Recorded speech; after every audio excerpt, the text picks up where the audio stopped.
Hey guys, welcome back to the show. It's Danny Elliott. Thank you for watching me today. The commercial landlords, they don't understand that the working class and the middle class people in the United States don't give a shit about their government welfare. You know, they've been on government welfare for decades. It's been 5 years since their buildings have been completely empty, but yet they've still been paid their rent. They've still been getting paid rent, even though there's absolutely no economic activity inside their real estate. But we're supposed to feel sorry for them because now we're taking their welfare away. And meanwhile, you have income property owners who own single family and multifamily rentals, and they haven't been paid in 5 years in places like California because they got rent moratoriums, they got COVID forbearances, nobody's paying their rent. And those are the bad people. You ever notice that? The bad people are the people who provide housing services to low and moderate income Americans. And the good people are the people who have commercial office receiving welfare transfer payments from the federal government. And now we're taking their welfare away, and we're supposed to feel sorry for them. Give me a break. I mean, seriously. Ron DeSantis, the Tesla firebomb squad's public enemy number one, abolishing the property taxes. And I want to talk about this because I think it ties in with what I just said. You got rich people who are going to have to go from paying a 6% sales tax to a 12% sales tax on all the toys they buy, right? And you got really poor people who are going to get a break on their rent. People that really don't buy a lot of stuff anyway. You can't afford to buy yachts. You can't afford to buy BMWs and Audis and Mercedes-Benzes. You're basically subsisting on some basic food and shelter. If we're going to cut the cost of rent for poor people, and we're going to entice rich people to spend a lot more money because they're not going to have to pay property tax on their big houses, because if they just hold on to it, all they're going to do is, like, it's dead money. It's like having Bitcoin or something. You just watch it go down. But they want to put that money to productive use. They want to get a dividend, they want to get cash flow, or they want to buy more toys.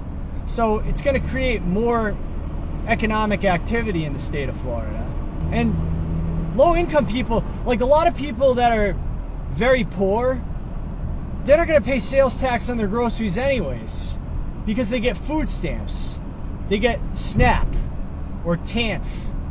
You know, they get welfare to buy their groceries. So the government is paying for their groceries anyways. So the government doesn't tax groceries purchased with food stamps. Maybe some states do, but it doesn't make any sense because the government is buying the groceries. So why is the government going to tax itself on grocery transfer payments, right? So it's going to help the poor people. It's going to lower their costs of housing. So that's going to save them like hundreds of dollars per month on their shelter.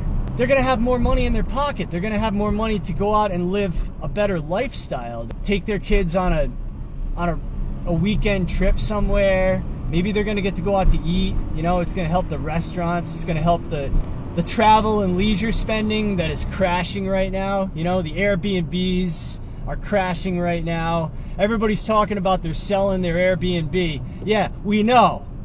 They're all over the MLS. You know the thing about Airbnbs? People don't want to do their own chores and take out their own trash and bring their own bed sheets and do their own laundry.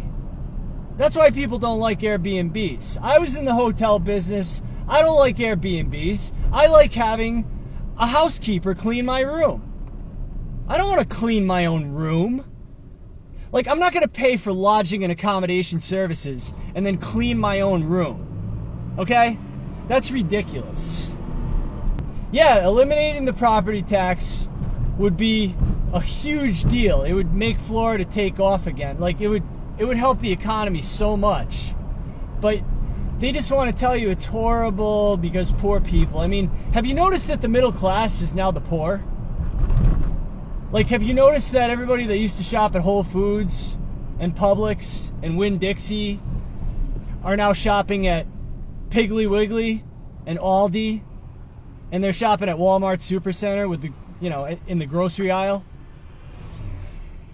Nobody is middle class anymore. The middle class is over right now.